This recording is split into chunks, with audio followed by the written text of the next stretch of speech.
Alright, kids, we watched Mission Impossible 2.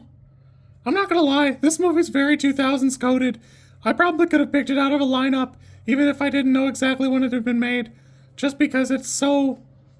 it's just got that style.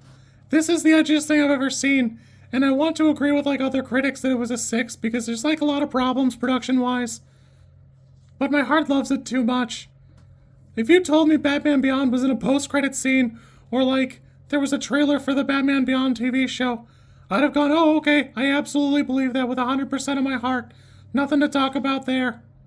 This whole movie is so wild in the weirdest ways. John Woo is such an inspired choice because, this movie is completely different from anything that came before it and everything after. Ironically, the trivia mentions that, John Woo's the one director that doesn't get invited back to, film another one. And I just don't know that De Palma could have done this. I mean, he could have done something like it, but I don't think it would be this. I also think it's the first part I've ever seen where this is the earliest part where everybody goes, hey, do you think Tom Cruise should be doing this stunt? It seems like a bad choice. And Tom Cruise is out there doing it anyways, defrauding insurance companies and stuff. John Woo's mentioned as being too nervous to watch a couple of the stunts because of the danger involved, which I think is super great. Also, the cast is kind of wild here because Ving Rhames returns, perfect. Simon Pegg still isn't here. But where Sir Anthony Hopkins is here, it was going to be Sir Ian McKellen, and he had to give up X-Men and Lord of the Rings to do this, and I think that would have been a bad choice, but here we are. It's all just kind of wild. It's wild stuff to me, I don't know. I think it's super interesting, even though, it's just these little things that are super interesting to me that it means nothing to everybody else. A couple of odd mentions here. Limp Bizkit does the theme song, in case you can't tell. In case you're not sure this is the 2000s. And I like that song, I don't care what people say anymore. But also, this is the moment where Metallica released I Disappear, which is kind of a rebrand for them. But also, it's where all the trouble started with them and Napster. Because an unreleased version of it got released on Napster, and it's when they started suing the shit out of people and going kind of crazy on that. So I think that's super fun and weird. The movie's kind of rough and choppy. Allegedly, John Woo initially made a cut of the film that was also rated R and 3 hours long. Allegedly, there were some VHS copies floating around that I wasn't able to find one, and I don't know how bad I really want to check that out. But later on, Tom Cruise locked him out, and they cut this down to make it PG-13 in about 2 hours, right on the nose. I enjoyed this movie. I had a good time. Again, it's so 2000s coded, I don't know what to make of it. It's weird to look at him with the longish hair and not go, hey, that's Dante from Devil May Cry with dark hair, because I feel like this is 100% where the image comes from. You can even see it when he's shooting around or flipping around and doing the hair stuff. It's there. I had a good time. I want to rate this an 8, although I recognize that it's just really choppy. It's got some struggles.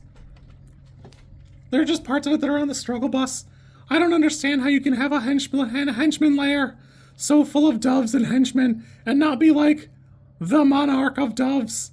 There's something going on there, and I'm not sure if John Woo just was going crazy or what.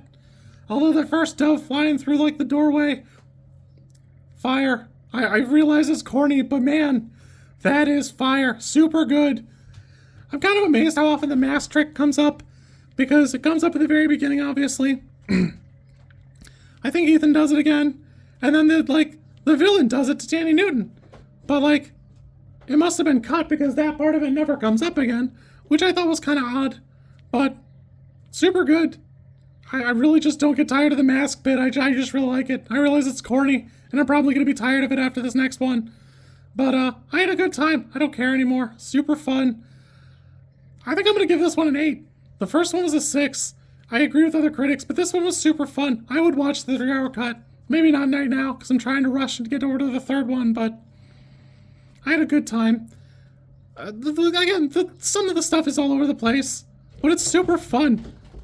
It really has some character, where the first one was who knows. I acknowledge that this is just trashy James Bond in some ways it's not, but whatever. I also know it's a John Woo thing, but I'm forced to believe that every fuel tank in Australia It's just also, I know it's a John Woo thing, but I'm forced to understand every car in Australia is just a grenade waiting to have like a hole put into it by a bullet that'll immediately make it explode and flip over like 9 times. Unless a main character is driving it or riding on it, and then it's basically adamantium, as far as I can tell. It's also kind of wild to look at the movies that were coming up around this one. You know, I mean, it's just a wild ride. I had fun. I'm not sure I'm gonna like the third one, but everybody says it pops off. So, be good. Pray for me. If you like this content, I'm supposed to ask you to like, comment, and subscribe. I think like is here, and comment is probably down there, and subscribe over there somewhere too. I think. I don't know how many times this like snippet is gonna make it into a video. Everybody says you should do it this way, and I always thought it was just like an annoying thing other YouTubers did. And as you know, I am bad at editing, so if you like it, great, I'm happy for you. If you don't like it, I'm sorry.